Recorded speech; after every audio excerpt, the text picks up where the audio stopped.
Good morning, everyone. So we come to this beatitude. Blessed are the pure in heart, for they shall see God. Blessed are the pure in heart, for they shall see God. A statement, blessed are the pure in heart. A promise, for they shall see God. I want us to go on a journey this morning. And it's a journey towards purity. What's on your bucket list? What journeys do you want to go on before you kick the proverbial? Okay. You may want to go abroad lots and lots of times. You may want to go on the next series of Race Across the World. I don't know. But we're going to go on a journey towards purity today. And it's a really crucial journey because blessed are the pure in heart, for they shall see God. Unfortunately, Nikki has taken all my sermon away from me. But hey, it doesn't matter. So what does this journey towards purity include? Well, first and foremost, and Nikki has taken this from me, it is first and foremost a journey towards single-mindedness. Single-mindedness. Jesus had one goal, only one: to do his Father's will. That was his goal. And therefore he was single-minded. One might say he was narrow-minded.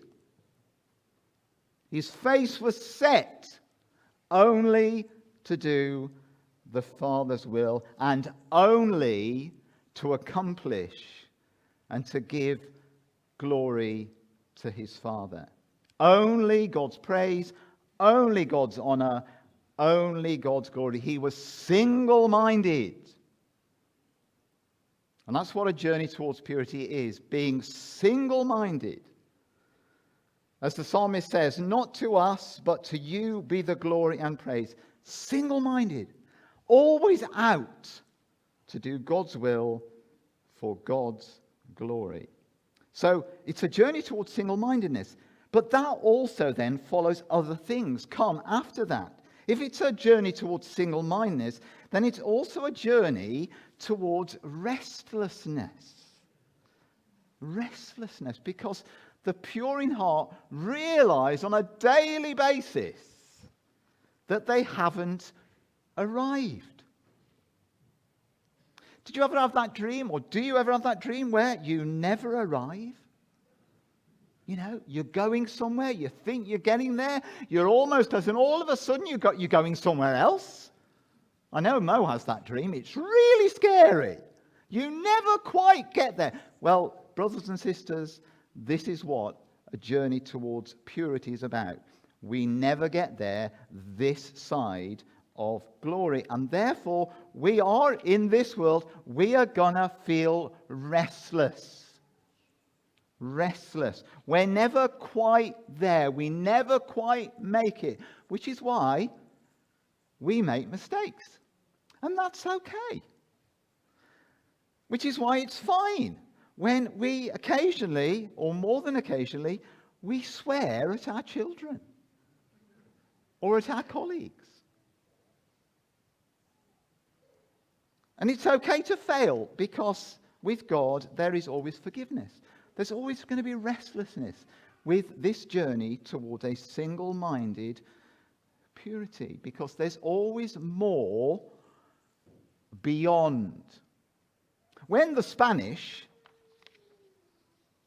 in the 15th century, you know the Spanish, they thought they were the bee's knees. In the world, they thought they were the bee's knees. They'd conquer the world.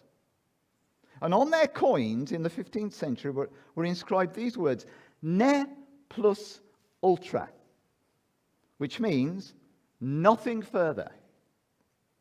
Nothing further. Which meant, at that time, Spain was the ultimate. There was nothing better. than Spain. But then, America, the new world, was discovered. And therefore, Spain then realized she wasn't the bee's knees. And so they changed the inscription on their coins from ne plus ultra to plus ultra. From nothing beyond to there is more beyond. And that's why the journey towards single-mindedness is also a journey towards restlessness. We're always going to be restless. There's always going to be something more. And Paul says it, not that I have attained all this, but making it my goal. Paul was single-minded. I press on to hold on to that for which Christ holds on to me. So the journey towards purity is a journey towards single-mindedness, which includes restlessness, which also includes a journey towards selflessness. Selflessness. Yeah.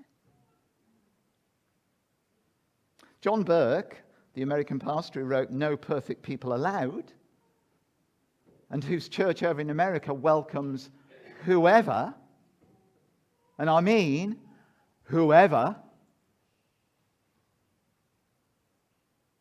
he says the greatest need in the Western church is selflessness. The greatest healing, he says, that needs to take place in the church is healing from selfishness. And I think he has a point. Because Jesus, who was complete and perfect joy, right? He was perfectly selfless. And he was the most happiest person on the planet because he was always thinking about his Father and he was always thinking about other people.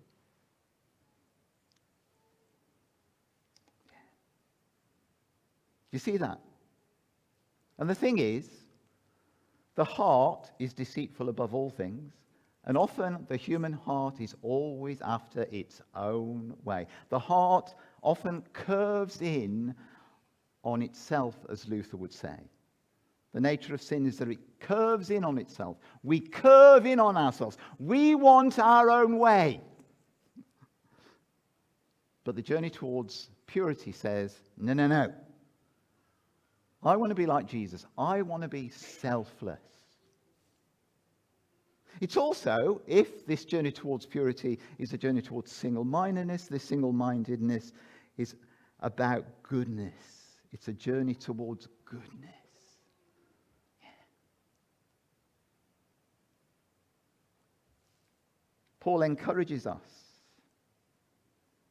And let's just be aware of the world that we're living in today. What kind of world we live in, what kind of stuff we read, we look at, we listen to. Paul says, whatever is true, whatever is noble, whatever is right, whatever is pure, whatever is lovely, whatever is admirable, if anything is excellent or praiseworthy, think about such things. Whatever is good, whatever is beautiful, think about those things. And I think it's right, isn't it, that I don't know what you're thinking about right now, other than the fact that I'm talking to you. I wonder what we were thinking about before we came to church. What were you thinking about last night or the night before or whatever. I think it's right that we meditate on what matters to us. Our mind is filled with what really matters to us. What matters to you? What are you thinking about?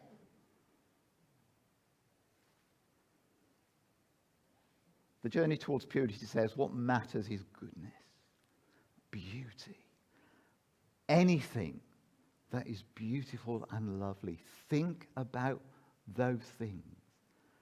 And there's a reason for this. And we'll come to it in a minute. Because at the end of time, the only thing that we'll have to think about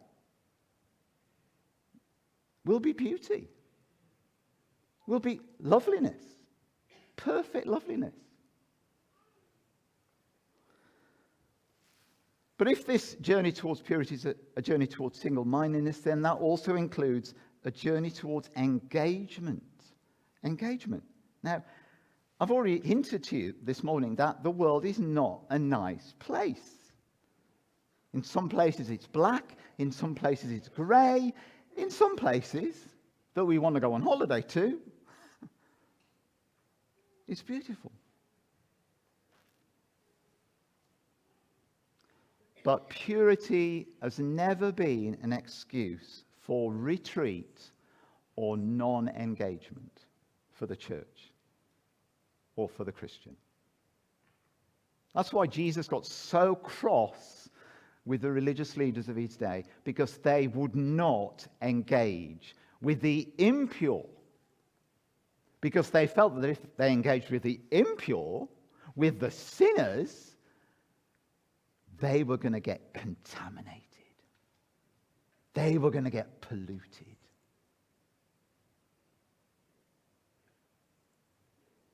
But the journey towards purity, and if it's a journey towards single-mindedness, it's also a journey that includes engaging in the world, with the world. I just spoke with somebody in the congregation, and they've never been to the church before, and they came today because they got to know somebody in the church. And they've just spent 2 or 3 days getting to know each other, and this person has come to church. After 2 or 3 days. Engagement. Engagement. I bet you never thought I would quote some Japanese to you today. But here goes. Hikikomori. Hikikomori, all right? If you don't remember anything about today's sermon, remember hikikomori. Anybody speak Japanese, by the way? Thank goodness for that. In Japan, it's a phrase which means the extreme avoidance of social contact, interestingly, especially amongst young people. Yeah. Don't touch them, don't speak to them, don't go for a drink with them. Church isn't about that. Church isn't about hiding away from the world. Church is about engaging with the world, in the world, and expressing God's love to the world.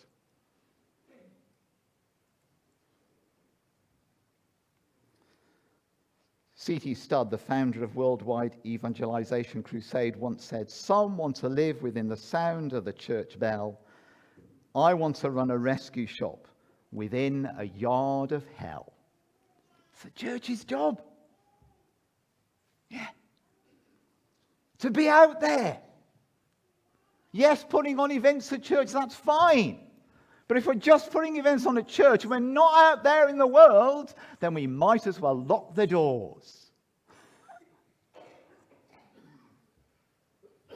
And 2 other things on this journey towards purity that means a journey towards single-mindedness, and then there's 2 other points which are briefer, just so you getting a bit worried about the time. This journey creates tension. This journey creates tension. Because of this, the world will not and cannot understand purity. The world will not and cannot understand purity, and therefore it will not like what the church does. Like the righteousness of Noah in Genesis, just before the flood, his righteousness condemned the world, by exposing the real nature of the world. And so therefore there's going to be tension. People might not like you. They might not like me. They might not like the church for maintaining traditional Christian values. I can't say I'm a raving royalist, but I love the fact that Prince Charles, late 90s, apparently in a letter to a friend, said that the Church of England basically needs to stop playing a game with the truth. Yeah. But the world won't like the truth. The world has never liked the truth. And therefore there is tension. And it's rare. Purity is rare. Do you know what the rarest jewel is? The rarest gem? Anybody know what the rarest gem is? It's called the red beryl. For 150,000 diamonds, there is just one red beryl. Yeah. Pretty rare. And purity is rare. I mean, how many sermons have you listened to on purity?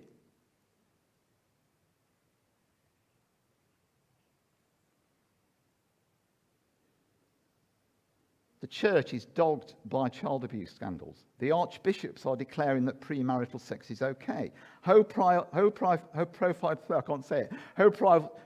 church leaders are accused of bullying, and their misdemeanors are regularly reported in Premier News. New research informs us that over half of Christians who access porn believe it's okay.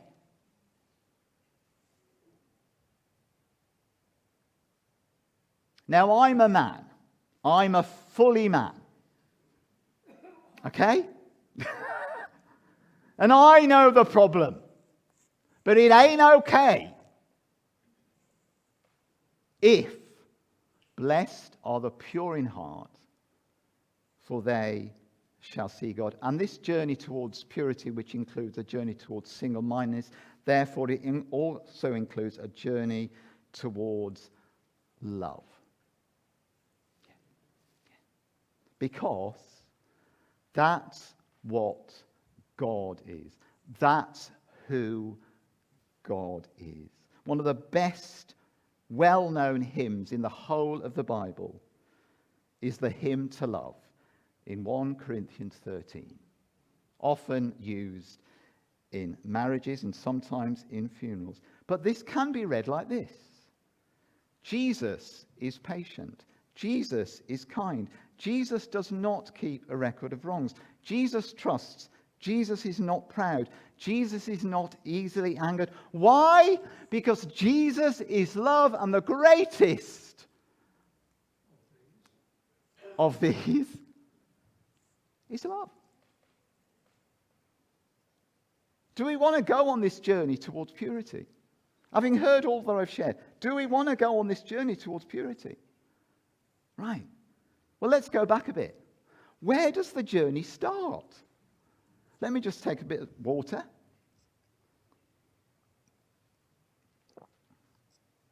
Where does the journey towards purity start? Because it's got to start somewhere. It can't just, if I was to come around, be pure, you're not just going to be, you can't do it on your own. When I was a teenager, I got into the habit, as many did, of biting my nails. And I couldn't stop biting my nails, even when Mom insisted that I put on Stop and Grow. Do you remember Stop and Grow? Yeah. Horrible stuff that was meant to stop you from biting your nails because it was horrible stuff. Well, what did I do? I licked it off, didn't I? And I carried on biting my nails. I used to swear a lot. Yeah. I'd be playing the piano, and if I got a note wrong, Another one went, "Ugh." I used to swear a lot. Until I found Jesus, or I never know which is right, which one comes first. Or he found me. And then things began to change. Then I began a journey towards purity. The beginning of this journey is so crucial, and it's about having a relationship with Jesus. And I just want to underline this. It is about having a relationship with Jesus. It's not just about knowing about Jesus. It's not just about reading about Jesus. It's not just about singing about Jesus. It's about having a relationship with him, up close and personal. And then we can grow in humility. Then we can grow in single-mindedness.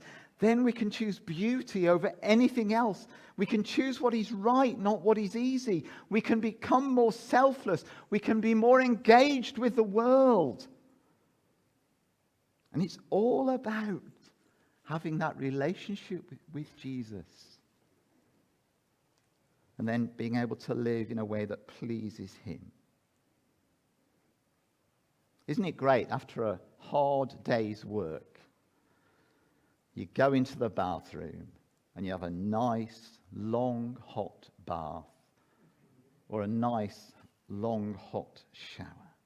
It's so good. And then you come out and you just feel so, don't you feel like that? Yeah? Oh, you feel so good. So fresh, so brand new, so clean. We need to be clean to start this journey, to go on this journey. And Jesus does this. He makes us clean. We need to allow him to wash our feet. Do you remember what Peter said? In the upper room, just before Jesus dies, Jesus comes with a towel and he washes his disciples' feet, and he goes to Peter, and Peter says, I'm not having any of that. You are not washing my feet. And then Jesus replies with these frightening, certainly challenging words. Unless I wash you, you can have no part with me. Unless I wash you.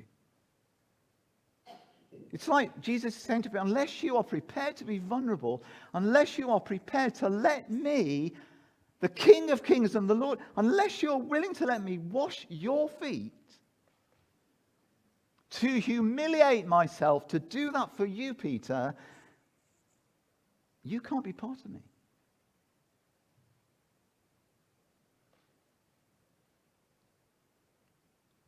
And to begin on this journey towards purity, we need to let Jesus wash us.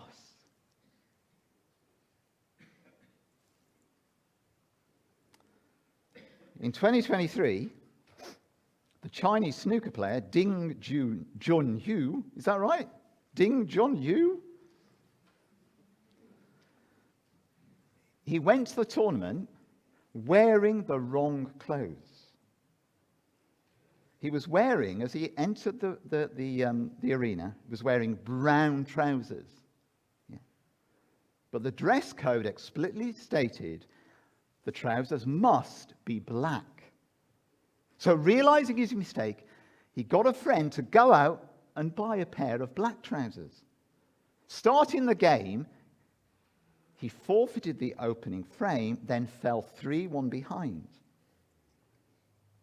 But on this occasion, he was lucky, and he eventually won the game 4-3. Could have lost that. Could have been it probably was embarrassing for him to turn up at the arena without the right clothes on. But not so lucky another man that Jesus tells us about. Jesus tells us a story about a wedding banquet. And at this party, all is going really, really well. It's a happy occasion until a man turned up and the servants spot him and they're told by the host, throw him out. Why was that? Because he wasn't properly dressed for this very special occasion. He wasn't dressed properly. To start this journey towards purity, we need to have a relationship with Jesus. We need to be dressed properly. We need to be washed clean. But once we have this relationship, then the journey is a positive one towards purity, towards single-mindedness. And then finally, the end of the journey. What's the end of the journey towards purity? Well, we could ask, is this journey worth it? Do we really want to go on this journey? Blessed are the pure in heart, for they shall see God.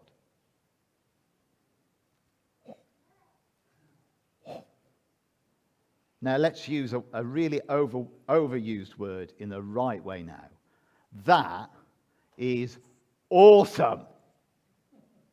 Can we please not use awesome in the wrong way or amazing in the wrong way? Totally overused words. That is awesome. Blessed are the pure in heart. Blessed because they will see God. What an end of the journey. Whoa. How amazing is that to anticipate? That we will see God. And in Scripture, to see gets better. To see is to know Him. Did you know that? To see God is to know God, which is why God said to Jeremiah, let not the wise boast of their wisdom, or the strong boast of their strength, or the rich boast of their riches. But let the one who boasts boast about this, that they have the understanding to know me. That I am the Lord who exercises kindness, justice, and righteousness on earth. For in these I delight. The end of the journey is that we will see God. And we will know Him. And He will know us. This is, as in the Latin, the summum bonum, the ultimate goal, the highest goal, the greatest achievement that any of us can attain. And this, in fact, is what we were made for. To know God, to see God, to have fellowship with God, both now and in eternity. You know, ever since Adam and Eve were expelled from the garden, mankind has wanted to return there. Do you know that? Mankind has wanted to return to paradise. And our deepest desires, expressed in all kinds of ways, some the most basest of ways, some the most beautiful of ways, our deepest desires are an expression of this longing. We want to go back to the paradise.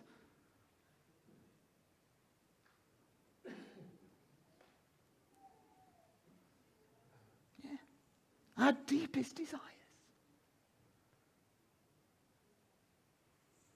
You know why people get drunk? You know why people get overweight? You know why people have multiple affairs? They're searching. They're longing to go back to paradise. Because that's what we were made for.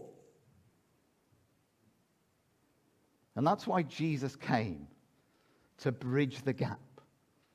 So that through Him we could go back and see God and know God. In the words of the Apostle John, we will see Him as He is, and we will be like Him. How does that work?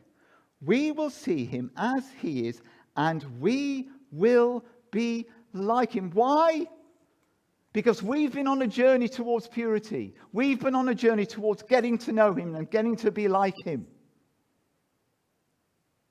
And we will see him as he is. And we will worship him, and we will bow down before him, and we will be like him. And he will say to us, I know you. I know you. You've been seeking me all your life. Come in because I know you. And even at the end of our life, research has been done on people who are dying. And for many people as they die, they have this deep yearning. They have a deep, deep yearning that they cannot verbalize, but they know the best is yet to be. Because you see, God has planted eternity in us. Ecclesiastes, read about it.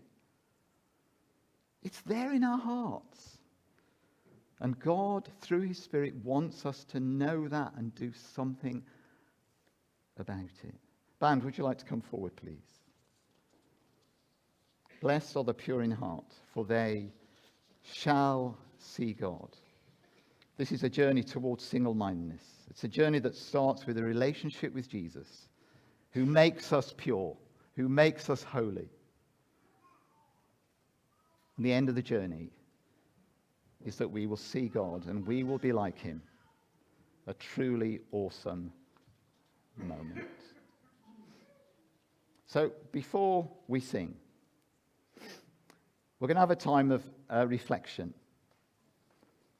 And I'm just going to raise some questions, and just in the quietness, just think through how you might respond to these questions. We're going to have a health check. Let's have a health check. Perhaps the band could play maybe quietly in the background. It doesn't matter if you don't want to do that. So maybe in an attitude of prayer, let's think through some of these questions. How pure is our thinking? What do we meditate on most? Is it good and wholesome? How pure is our seeing? What do we spend time looking at? Is it praiseworthy and positive? How pure is our movement? Where are we going most of the time? Do we give time to the lost, the lonely, and the least? How pure are our emotions? What do we get angry with, lament about, laugh about? Do our hearts break with what breaks God's heart? How pure is our conversation?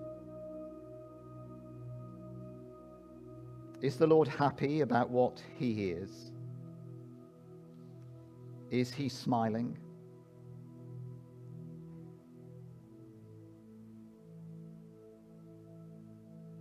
How pure are we? After all, our body is the temple of the Holy Spirit.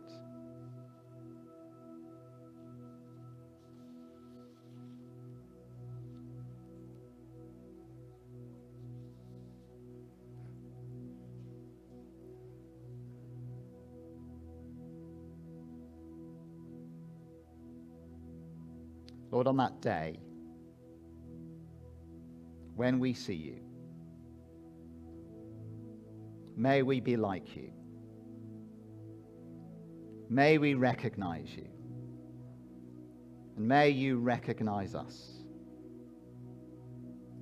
as those followers who decided to go on a journey towards purity, a journey towards heaven, a journey to see you, an awesome, truly awesome moment.